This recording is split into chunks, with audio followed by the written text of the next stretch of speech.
And now, the Lowdown, with economist and political strategist Elson Low.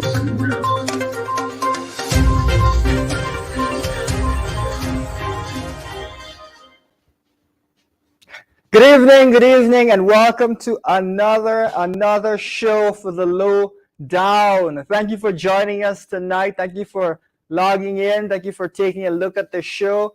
As you know the deal, folks. Share the link. You know the deal. Every weekend we're here. Share the link. We're here Saturdays. We're here Tuesdays. It is a Saturday night, so thank you for starting your Saturday night on a high with your host Elson Low. Yours truly, Elson Low. Good evening, all. We're here. We're gonna have some fun. You know, we always like to have fun here on the Lowdown. It's always a good time here. We've got some jokes for you guys. We've got some interesting insights for you guys. You know that on Saturday night is when we go into a little bit more depth on issues. We cover some of the memes of the week. We go into some depth on issues. We talk about how you can position yourself to benefit from the massive changes to our economy. So that's what we're all about on Saturday night. Folks, share the link. Let's get everyone in. Let's give everyone an opportunity to see the show tonight. It's going to be fun. It always is fun to be here with you. And we're going to have an interesting show, I think. So we're going to be talking about a couple of different topics. Of course, we've got Sugate continuing to roll on. We've heard that there will be some sort of an investigation regarding Sugate. We'll talk a bit about that and a bit about whether or not that is something that I think Guyanese have any confidence in. So we'll talk a bit about that. We'll also talk about some of the, we've talked a bit about Amalia Falls in the past. So we're going to go into that again. But what we want to do is to give you kind of a different perspective on the issue than maybe you would have heard before. And so we're going to say, what about the best case scenario for Amalia? What about that? And what have the Vice News revelations given us some perspective on and raised questions regarding, regarding these allegations and, made the public whet their appetite for the truth. We're going to go into a little bit of Amalia in a different way tonight. So stay tuned for that, folks. We're also going to talk a bit about Gaisuko, sugar that is sweet no more. I don't know if you're aware, but there's a real question of whether there's a shortage at Gaisuko. In fact, there seems to be tacit admission by some individuals that there is a shortage at Gaisuko. So we're going to talk a bit about that. Very interesting, folks. We're hearing that the shortage may be due to smuggling of sugar abroad. I don't know. You can have your own opinion regarding whether smuggling is the real cause of the shortage. I'm sure that you will have your own opinion, viewers. I was not aware that the smuggling of sugar was something that happens all of that often, ever. But I could be incorrect. That could be the cause of the shortage. That's what we're hearing. Folks, of course, you'll have your own perspective, but we'll talk a bit about that. We're also going to talk, of course, we've got to talk about, the cost of living issue, how that has continued to roll on, really concerning. So we're going to talk a bit about that. And we're going to talk about some of the changes to the economic outlook for Guyana and how that has affected or might be affecting some of the prospect for businesses. So that's another interesting thing in our last section where we talk about keep positioning yourself and keeping an eye on how things have moved. As an example, did you folks know that shares of Demerara Bank have actually jumped 35% in pretty much in a very short space of time? That's if you had $1 million there, you now had $1,350,000. So we're gonna help to viewers to get a general sense of how things are moving in the Guyanese economy, so you can figure out how to position yourself going forward. Folks, share the link. Share the link. Let's give everyone an opportunity to tune in with us to be a part of the Lowdown tonight. We've got an interesting show. We always like to have fun here on Saturday nights. So jump in, join the Lowdown, come on and hear some of the interesting insights that we're gonna give you a sense of tonight. So we're gonna talk as well about some more humorous things tonight. We're gonna try to keep it quite humorous because, to be fair, there's quite a lot of humorous things in the atmosphere. So we want to give those humorous things their full and just time. So we're gonna do some of that. But first off, we like to start the night with the memes of the week. Folks, share the link, and we're going to lean into those memes of the week in just a second. We always like to talk about interesting or fun or funny things at the beginning of the show. So share the link. Let's get that in. Yeah, as we go forward, let's get that first slide up there. Let's get things rolling as we go forward here. Okay, so we love to follow the property market here in Guyana. And now you're looking at a property here for US $2,500. That was at $500,000 a month. That's a hefty price there, folks. That's a hefty price. We love to take a second and think, well, who could afford a $500,000 property? What type of income would you have to be able to afford $500,000 in rent? Now, the rule of thumb is that about a third of your income at the most should go towards your rent or your mortgage payments, which means that for you to be able to afford $500,000 in rent, you got to be making $1.5 million, folks. You got to be making $1.5 million. Fellow Guyanese, wouldn't you love to be making $1.5 million a month? Wouldn't you absolutely love that? That's what's going on in this country. You're seeing people making some serious amounts of money, very substantial amounts of money, folks. $1.5 million in order to afford a property like that. Now, it could be that a couple of people come together and split it. That's one possibility. But even then, that would mean that the combined household income of those individuals would have to be $1.5 million. There aren't many households, over the course of the history of Guyana, that would have had a combined monthly income of $1.5 million. That's very substantial. So those are the types of things that you're seeing pop up here in Guyana. You're seeing a property market that is really accelerating. We know that the Private Sector Commission has said that Guyana has actually got a tripling in the course of the past few years of rent in many of the main areas in Georgetown. A tripling of rent in many areas in Georgetown in only a few years. Tripling. Now, that would indicate to some folks that you've seen property values in many areas in Georgetown triple. Wouldn't it indicate that? Why? Well, if you're making 3 times as much money from renting out your property, you'd want 3 times as much. You want 3 times more for you to be willing to sell that property. So if you got a $50 million property, all of a sudden you've got a $150 million property, folks. That is what is going on. Massive changes to the economy, massive changes. Of course, if you've got property that can be rented out, maybe that might be something to look into. We've talked at length about these sorts of things on this show, folks. So that's the first thing we wanted to brush on. Let's get the next slide up as we go along.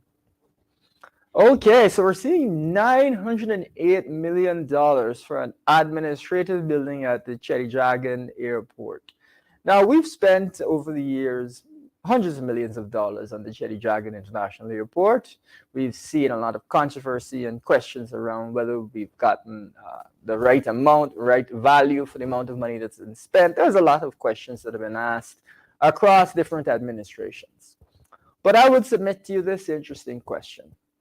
908, almost $1 billion Guyana dollars for an administrative building.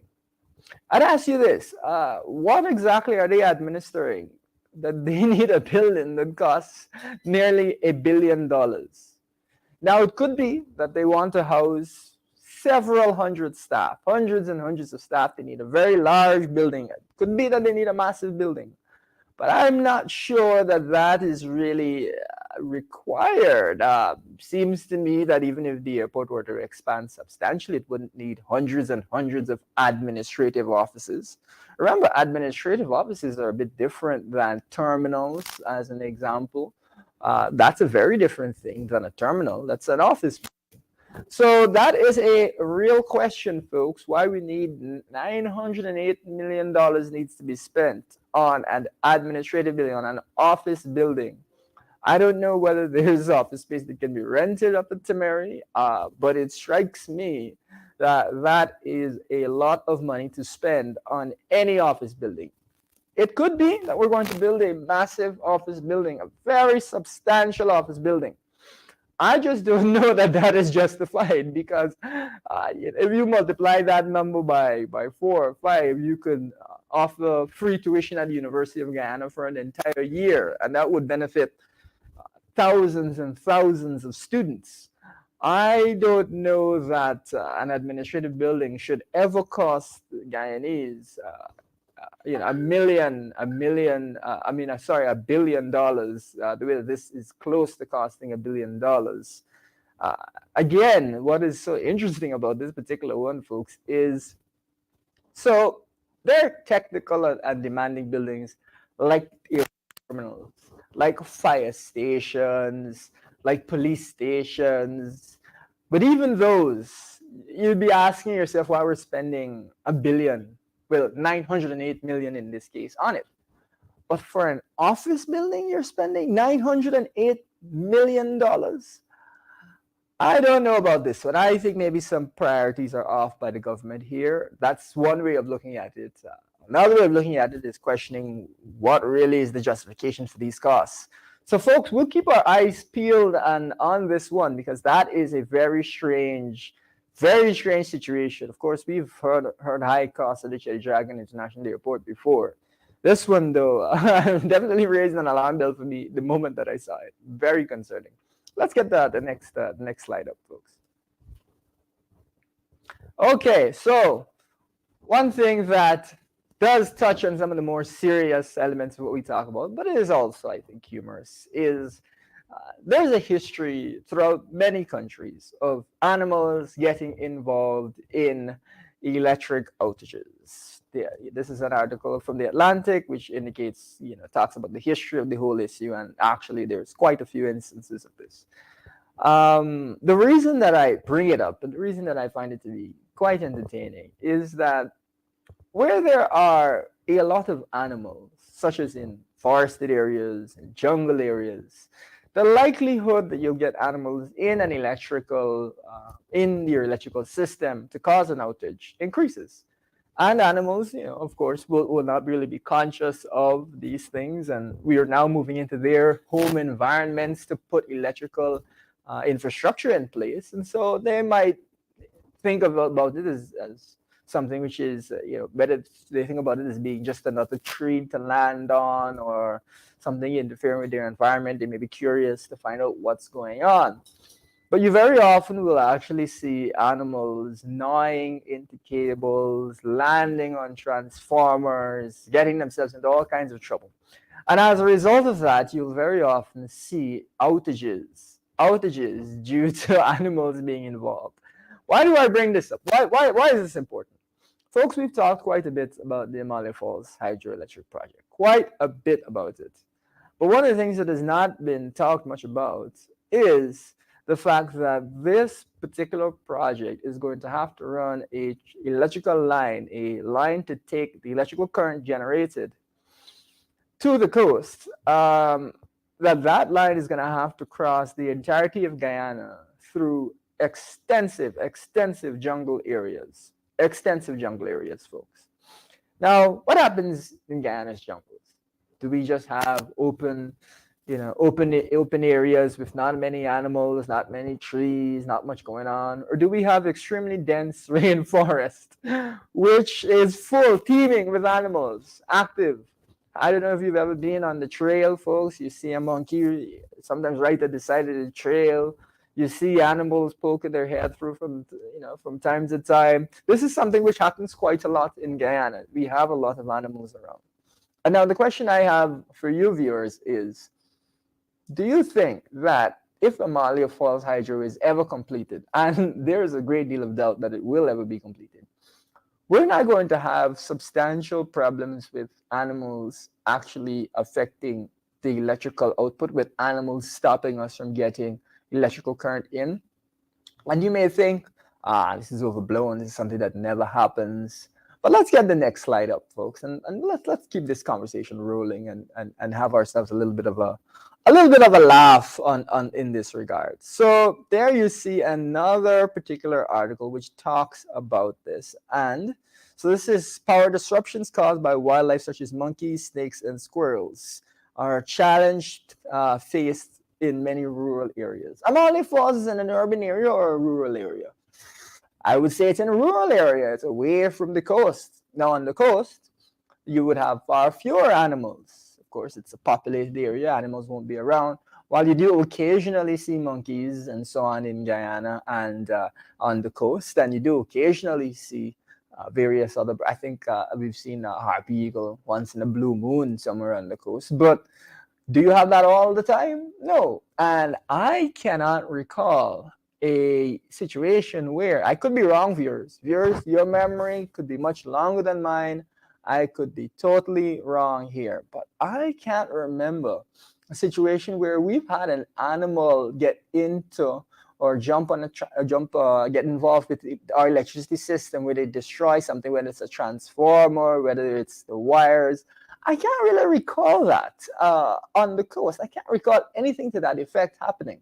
We've had outages at GPL from things like a excavator knocks over a pole and causes an outage, which I believe was the case recently, or someone allegedly there's a switch that's not properly turned, or the right personnel isn't there. All sorts of things you hear from GPL. All worthy of investigations to figure out exactly what the truth is. But I've not heard of many times that animals have been the cause of a major outage on the coast. So it stands to reason that placing your electrical infrastructure on the coast might actually be a bit more beneficial than having it in the interior regions where you have a lot of animals there. We've talked at length on the show about the way that solar could be used during the day to really offset our power consumption. And of course, if it's on the coast, we don't have as much of an issue with animals. Now, on the flip side, there have been, as we mentioned, quite a few interesting incidents when it comes to animals affecting power outages. Let's get the next slide up, folks. All right, so monkey causes power outage in Matu and Daru, long rural power lines vulnerable to wildlife disturbance. So this is, I believe this is Malaysia, where they've got an issue with a monkey causing a big power outage. And it says here, long rural power lines vulnerable to wildlife disturbance. Viewers, do we have any long rural power lines associated with the Amalia Falls Hydro Project? A project which actually is looking to generate electricity all the way in Region 8 on the other side of the country. Do you think that there are any long rural power lines associated with this particular project? I could be wrong. Let's get the next slide up as we lead into this topic. Let's keep things going here. Okay, so this gives a little bit more information about the alleged crimes of these monkeys. A single monkey caused a nationwide blackout in Kenya after falling onto a crucial piece of equipment. There's something as well here that I find very interesting, viewers. Monkey fell in a transformer at the hydroelectric power station. What kind of electricity we're talking about? Hydroelectric power? Interesting. And the transformer then tripped, resulting in the loss of 180 megawatts of power, triggering a blackout across Kenya. Folks, Amalia Falls is supposed to be like 170, just under 170 megawatts. So very similar in size, Power was restored almost 4 hours later, and the monkey survived its adventure. So we're happy to hear that the monkey survived, folks. We're happy to hear that the monkey was able to make it through to make it through safe and sound. Nobody wants anything bad to happen to these poor animals. But let's look at the similarities here. So we've number one got a local animal causing an electric outage. All right, that's something we talked about. We've also got a hydroelectric station involved in this incident. Now, why is this the case? Well, it could be that hydroelectric stations are often located in rural areas, so it's a risk that they bear with them. Now, in addition to that, we're looking at 180 megawatts of power, which where the Amalia Falls project is very similar in size. So very similar again. And then what's the outcome of this? What happened? We had a nationwide blackout across Kenya, a huge blackout in Kenya. So I say all this to say, viewers, can you imagine that one of the risks that we face with the Amalia Falls Hydro project is that we could actually have nationwide blackouts, huge blackouts, over very small incidents involving animals, something which happens all over the world and something which we would not see anywhere near as frequently on the coast, right? But here's another question. Can we prevent this? Can we stop animals from getting involved? Yes, we can. However, let us recall that Amalia Falls' electric power cables have to cross the entirety, almost the entirety of Guyana, from Region 8 all the way across. You think we're really going to be able to secure that entire stretch of power line? A huge, huge distance, deep in the forest? We're going to be able to secure that? Even if we took all of the soldiers in this country and stationed them there, made them always alert, keep the area clean, keep the animals away. You think we could do that for that entire stretch of cable? I don't know, folks. This cable even has to cross, it would seem, multiple rivers and so on in order to get across in the shortest distance. Are we really going to be able to defend that? Do you know that we've occasionally, viewers, I'm sure you can recall this, we've occasionally had problems where ships have hit the GPL on subsea line and caused power outages. So that is an issue that we've had before when it comes to these sorts of rivers and so on and so forth. Now we're talking about an even more rural area. There's a big question as to whether we'll be able to avoid major incidents. And in Kenya, we saw power restored after about 4 hours. 4 hours. But viewers, the thing is, are there, good roads leading to the Amalia Falls Hydro Project? No good roads, right? We've had difficulty building roads there. That was what stalled it up the first time we attempted to do it. It's an area that is very hilly and has a lot of rainfall. So it's possible that these roads will wash away. Viewers, we've seen many times difficulties in the interior when there's heavy rainfall in passing these roads. So do you think that it will only take 4 hours for Amalia Falls Hydro, if it comes online, if there's a problem, you think it's only going to take 4 hours to resolve? Or you think it's going to take a couple of days? Folks, I'll remind you, I'll give you a gentle reminder. Of course, you must know this, but how many times have you had a blackout from GPL that lasted more than 4 hours? A lot or a little? Have you had blackouts from GPL that lasted whole half day and you were annoyed? Does that happen?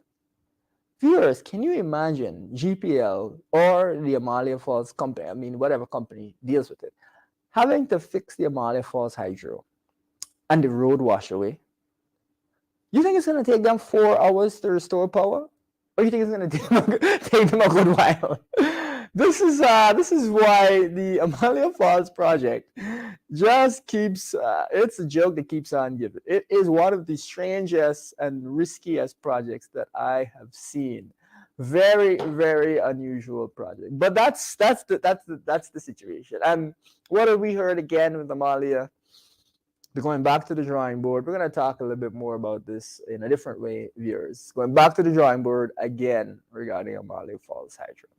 It's been over 10 years, and we're going back to the drawing board again on this issue. It's unbelievable. Let's get the next slide up, folks, as we roll on with tonight's show. We've got some incidents in Sri Lanka, and we'll want to play a quick video about this situation in across the world when it comes to these types of cost of living difficulties. But what we're seeing in Sri Lanka is very severe cost of living issues, and citizens are actually trying to prevent the president from leaving with his family. He eventually was able to leave, and we would not advocate for violence or anything to that effect. But it does give an indication that there is a lot of frustration around the world when it comes to these cost of living issues and leaders. And so let's just give you a sense of it. We're gonna play a video here that's just about 2 minutes, just under 2 minutes, and that will give you some sense of some of the cost of living woes around the world. And you viewers, you can take your perspective from that. But we're gonna bring that on in just a second, and when we're ready, there we're gonna play that video.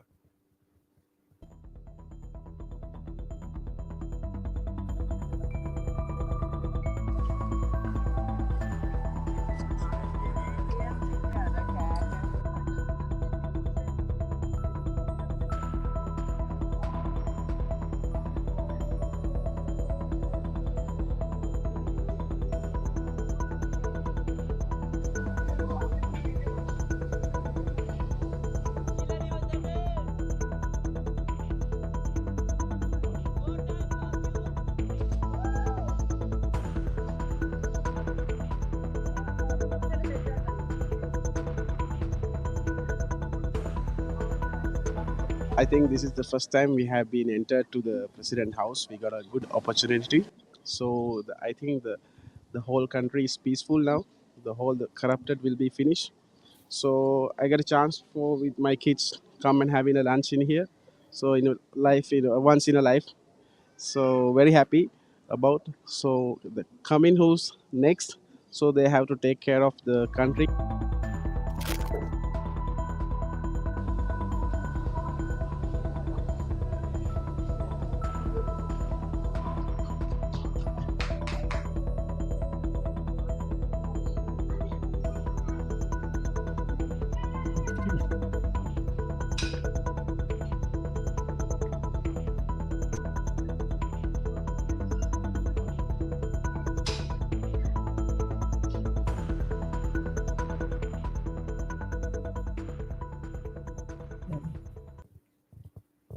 Folks, we hope that you enjoyed that those few minutes of the scenes from Sri Lanka where incredible cost of living woes as well as a poorly managed situation by that Sri Lankan government caused people to protest and to actually take over the presidential home.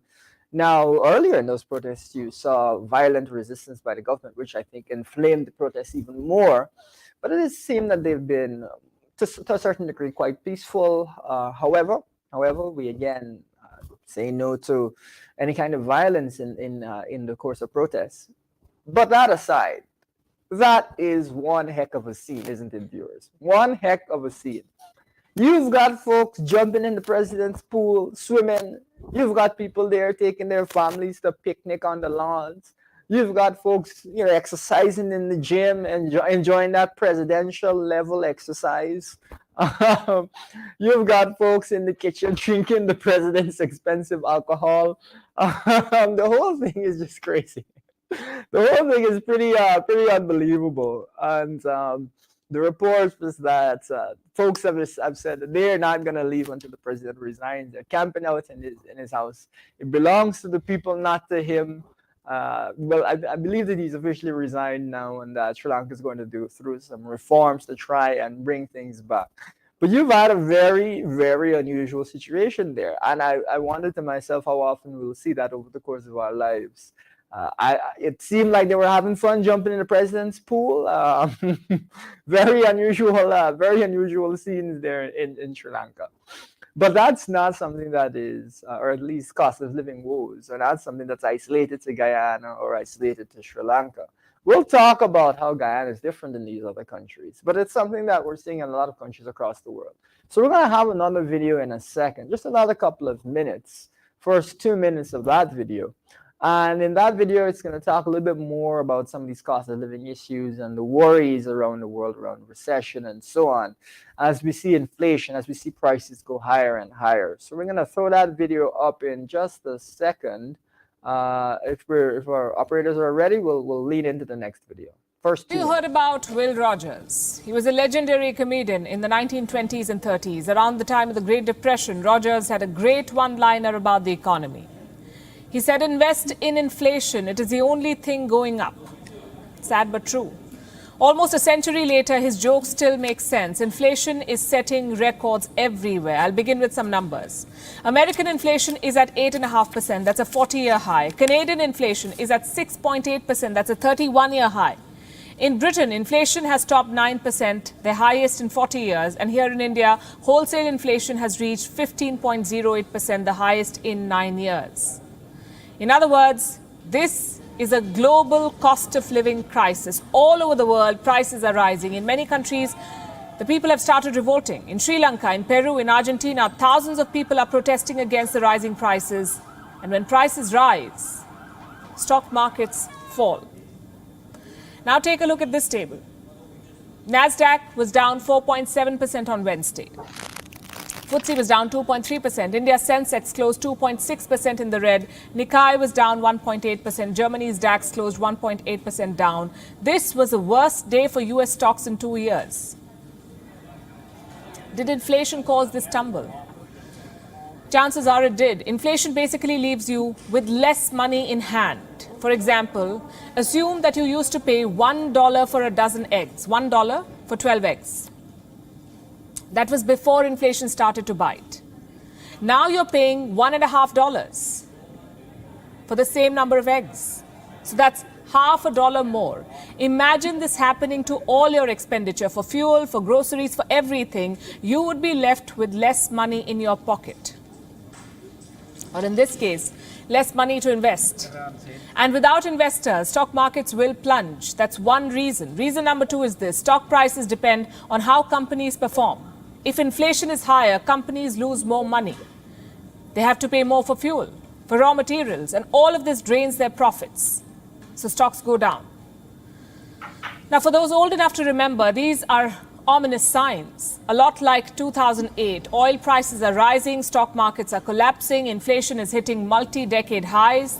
These are classic signs of a recession. Okay, so classic signs of a recession. That's one of the notes that's coming around the world. So really, the cost of living issue in countries across the globe, it's causing a lot of concern. There's a question of a recession. There's many people are suffering all over, not just in Sri Lanka, but all over the world. They're seeing a lot of suffering. And we've heard the government say that this is an issue that people are feeling everywhere, and that we in Guyana should recognize that and consider that there's nothing that can be done. That's a phrase that's been used. There's also been talk about companies that aren't profitable, about the difficulties that those companies have been having, and their stock prices falling and so on. But folks, here is what is so interesting. Whereas a recession, which is a contraction of the GDP, which is a reduction in the growth of a country, negative growth, whereas that is what people are worried about around the world. Do you know that Guyana was supposed to originally grow at 50% this year, just about 50% this year? But the newest estimates are that Guyana is more likely to grow closer to 60% this year.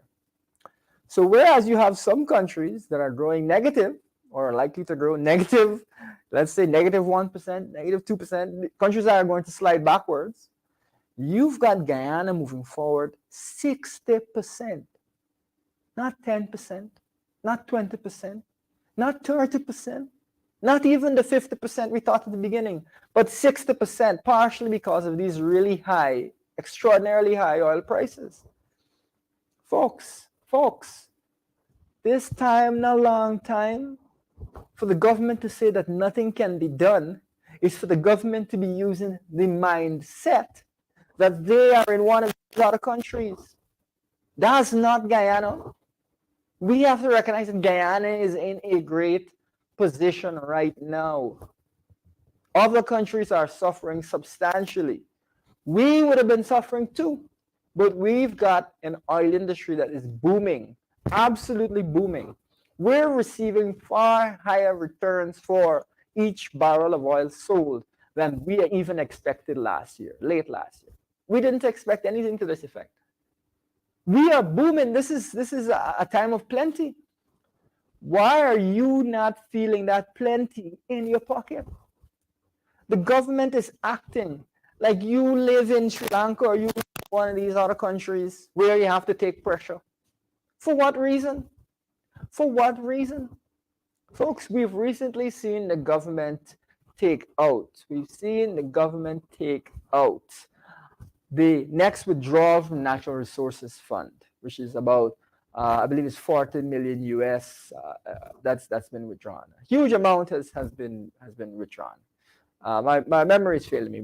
Actually, I believe it was 200 million US or 40 billion Ghana dollars, something to that effect. A huge amount of money, folks. A huge amount of money has been withdrawn. But let me ask you this. You think $1 of that is going to cost of living mitigation? Not $1. Not $1 is going to cost of living mitigation. The government has taken the stance that, and incorporated in their NRF, these monies can only be used for national development priorities. Development priorities. That has nothing to do with cost of living issues. See, very different. Cost of living is your issues today. Development is your future and your growth and so on and so forth. And they've not said that they consider cost of living to be part of development issues and so on, short-term cost of living. They've not said anything to that effect. So that those funds are not going, all those funds not going towards helping you. We have talked again and again and again about how only $5 billion was put towards cost of living mitigation in that budget, that 2022 budget. So now that the funds are being withdrawn, not $1 is going to you, ladies and gentlemen.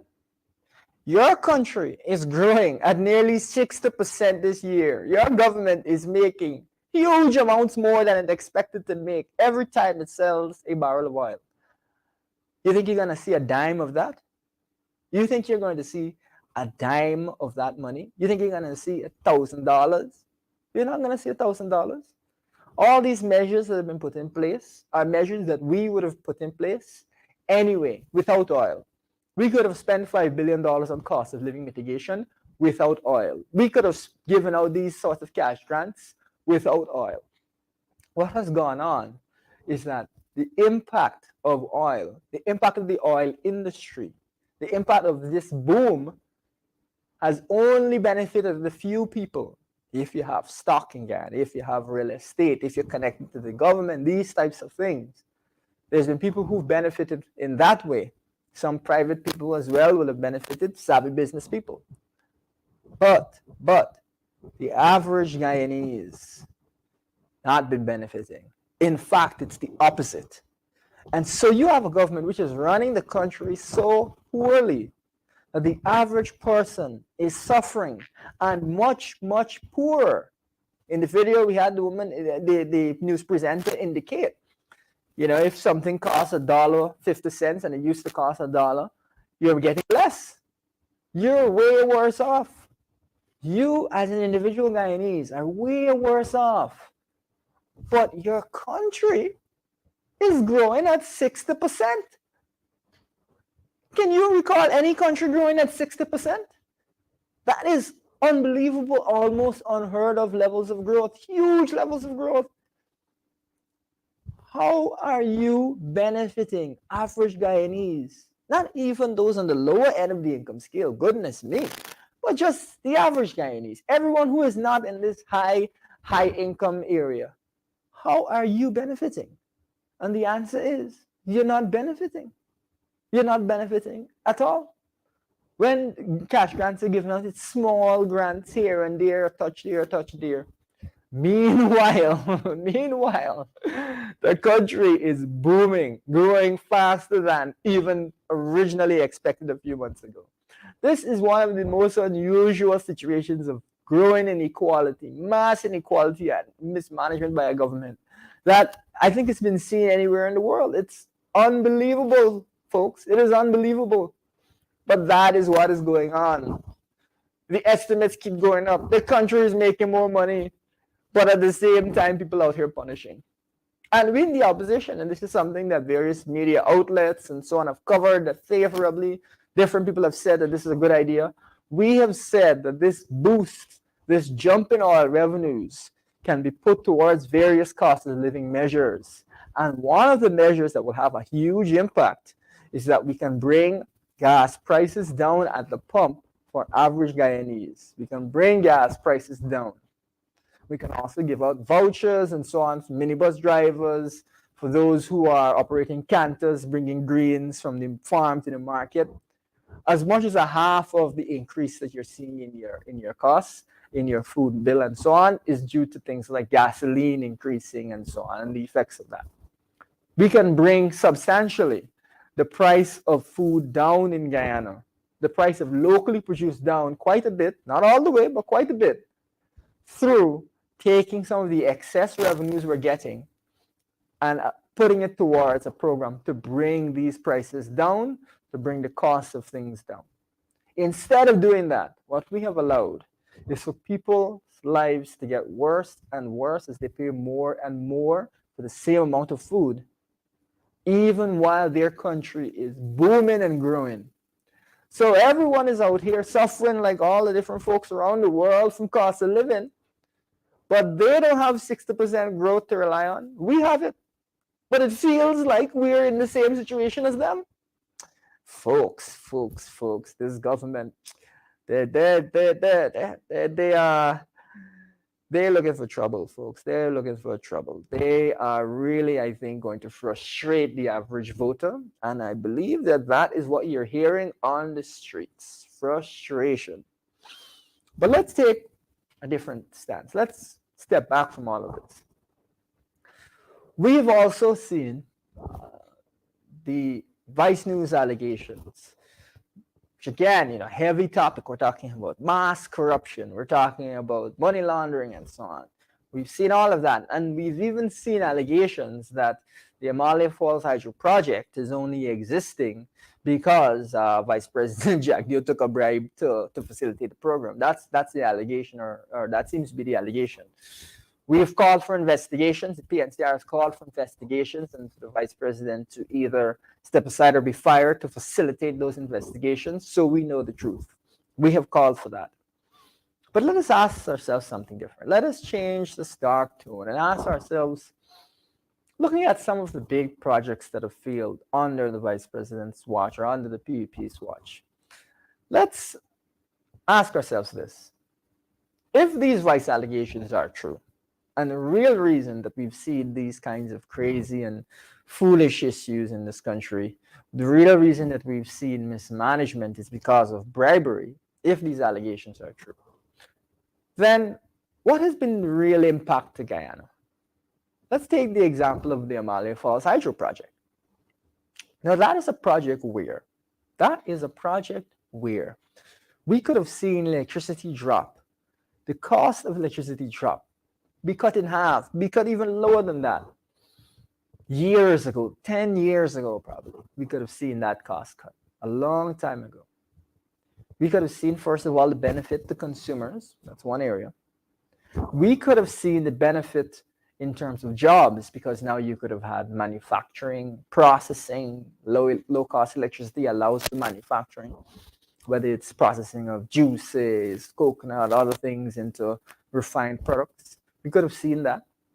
Jobs created, people benefiting hugely, more revenue for our tax base, so we have better schools, better health care, better roads. These things in turn lead to more jobs, people's lives really improve. We could have had all of that. We could have put an end to blackouts. This is the best case scenario. Put an end to blackouts, had an updated grid, seen all of these great benefits. But the allegation is that because one particular person has been taking bribes this whole time, we couldn't see these things come to pass. We need to know the truth. We need to know the truth. We need an investigation to find out the truth. One thing I find is really profound, a statement I found really profound, is someone said that a bandit will steal your money, but a politician will steal your future. A bandit will steal your money, but a politician will steal your future. If these allegations are true, do you realize that it means that a certain person who wears glasses has stolen the future of hundreds of thousands of Guyanese? This one man has done that. Do you realize that? That the failure of Amalia would be because of his involvement? That would be really depressing. But folks, on the flip side, is that the only project that has had this big effect? We don't know whether other projects will have these sorts of allegations hanging over them. We are hearing from the Vice News reports, regular bribes have been paid, regular bribes have been paid. That's the narrative coming out. We need investigations to find out the truth. We don't know whether Gaisuko, the Skeldon factory, which is again Chinese operators and so on, we don't know whether bribery was involved there. Perhaps that should be investigated. We don't know these things. But as we investigate Mr. Su, we'll get a better idea of what should be investigated and what should not be investigated. But if that were involved, wouldn't that be similarly disturbing? We could have turned around the sugar industry. We could have seen jobs, stabilized the sugar industry, seen jobs there, not been going through the difficult situation that Gaisuko has been going through. That's another question to ask. And again, would it really come back down to this one man? In the Vice allegations as well, in the Vice News reports as well, it's indicated that you don't need to know the president. You just need to know the vice president. That's all you need to know. We need an investigation to find out the truth. Folks, what is really interesting is that it is not Mr. Su alone who made allegations in that Vice News report. There are, to my knowledge, I could be wrong, four separate Chinese businessmen who made the same allegation. 4. So Mr. Su is one person. But what about these other guys? We have seen the vice president deny to Mr. Su's allegations. But what about the other guys? They made allegations as well. He has not commented, to my knowledge, on their specific allegations. I am curious. Now maybe he's made comments to that effect, but all the talk is about Su. There's 3 other people who corroborated what Su was saying. An investigation will help us to understand what the truth is. Because it is not just a random person that says this. This is somebody, first of all, that was living next to the vice president, renting out his home. But multiple other folks over the course of the documentary made these allegations. We need to know what the truth is. Whether we need interviews with these individuals. I think another person has come out to say he didn't say what he said, or he didn't mean what he was what he said in that particular interview. An investigation will help us to understand what the truth is. We don't know what the truth is. An investigation will help us to understand. But what I'm getting at is there's quite a few people that need to be investigated to find out what's going on. It's not that there's one person. There's like 4 people that need to be investigated. At least. There's also mention of a money laundering ring. That needs to be investigated. Folks, I want Guyanese to understand that this is not a small time one-off thing that needs to happen. And if only we could find Mr. Su, we would know everything. There are several areas that need to be investigated so we know the truth. These are a bunch of allegations which all reinforce each other with one message. We need to untangle this whole web and see what exactly is going on, because quite a few people seem to be saying the same thing, which is that all you got to do is bribe jug, you're good to go. We need investigations to find out. We need to know. We don't know. When the vice president denies these allegations, is that the truth? We don't know if that's the truth. An investigation will help us to know if that's the truth. Folks, this is quite fascinating. As we mentioned in our previous show, it is reminiscent of Operation Car Wash in Brazil, where many government officials were fingered in that particular investigation. Now, we've heard the president say that there will be an investigation. We've heard the vice president say that he's in favor, of an investigation. I just want to remind everyone that recently we heard many people in the PVP indicating that there was nothing here to talk about. There was nothing of interest in the Vice news report. And in fact, many people saying that the vice president had been vindicated by the Vice news reports. If he was vindicated, then why is there need for an investigation? If he was vindicated, if there was nothing to see, then why is there need for an investigation? See, both things can't be true. It can't be that there's nothing to see and that there's something to see. One of these two things got to be false. So let's get an investigation. Let's find out the truth, and then we'll know what's what. But it has to be impartial. It can't just be, somebody walks around, stamp, invest. No, we need a proper investigation. As an example, I expect to see, and I think every Guyanese expects to see this, statements from each of the individuals that was in the Vice News report indicating what they were saying and whether or not what they were saying is what they continue to indicate. But also, each and every one of those business people has to be properly investigated as to how they acquire whatever businesses and so on and so forth. It's a whole process. Unless we see a whole process, we should be very concerned. We should be very concerned. So I'm looking forward to seeing thorough and widespread investigations and regular updates to the Guyanese public as to what's going on. That's what I'm looking forward to seeing. Now, I'm an optimist. I don't know if you're as optimistic as I am, but I'm sure that we're going to get that. We're going to get an impartial investigation. So let's look forward to seeing that. Folks, as we close out the last bit of the show, we always want to talk a bit about changes in Guyana's economy and how things are progressing. What is interesting is, what is the ramifications of Guyana growing at 60%? What does that mean? Now, we've talked again about the way that housing tends to move with GDP. Of course, it's not an exact measure and every situation is different, but that's one thing that has been mentioned. Housing moves with GDP. So it could mean that housing in Guyana will be worth 60% more by the end of the year. I know that sounds far-fetched, but of course you can get independent evaluators and so on. That's up to you. But if Private Sector Commission is indicating that rent tripled, which means rent tripling means that your property is worth 3 times as much, okay? Or you'd be unwilling to sell it because you're getting 3 times as much revenue from it. Is it a stretch for your property to have gone up 60% in value? Is that a stretch?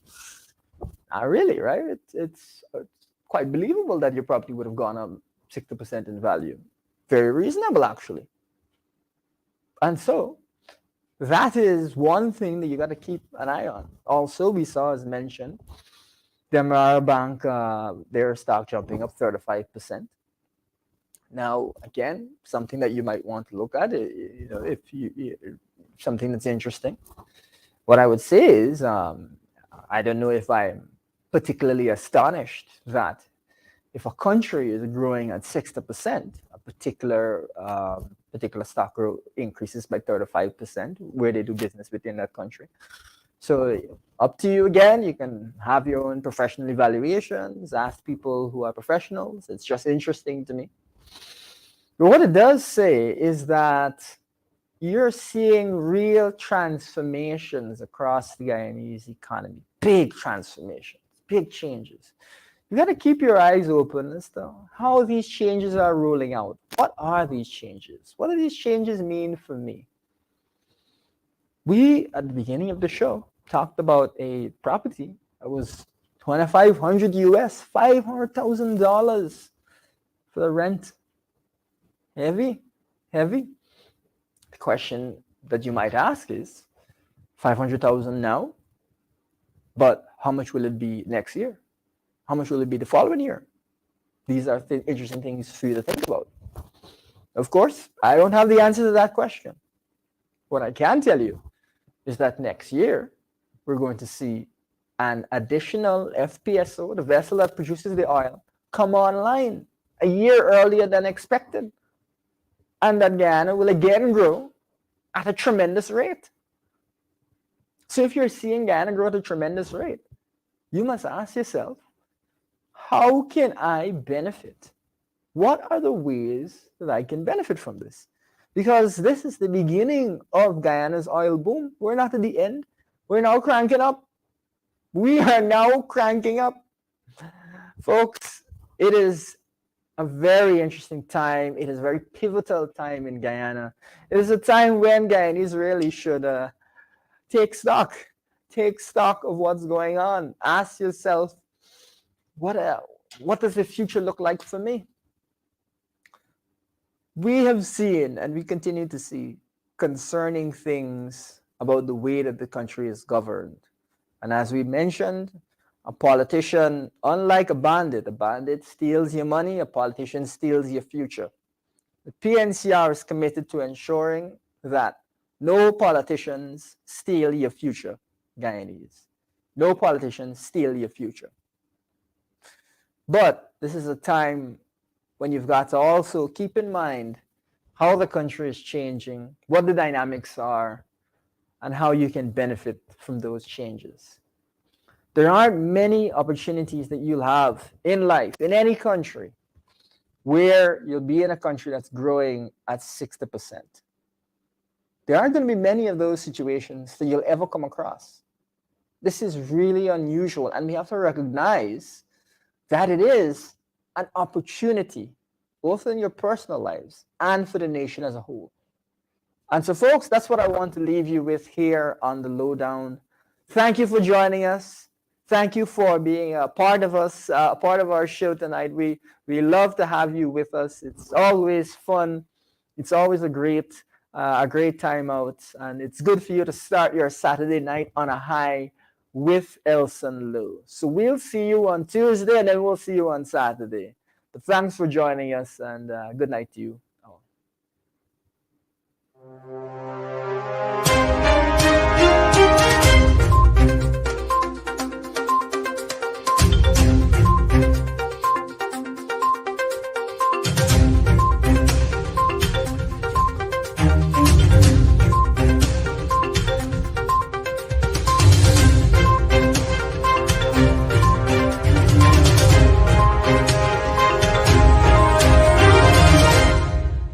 Thank you for watching our program. See you right back here, same place, same time. And remember, hold the line of battle, comrades. Our victory is sure.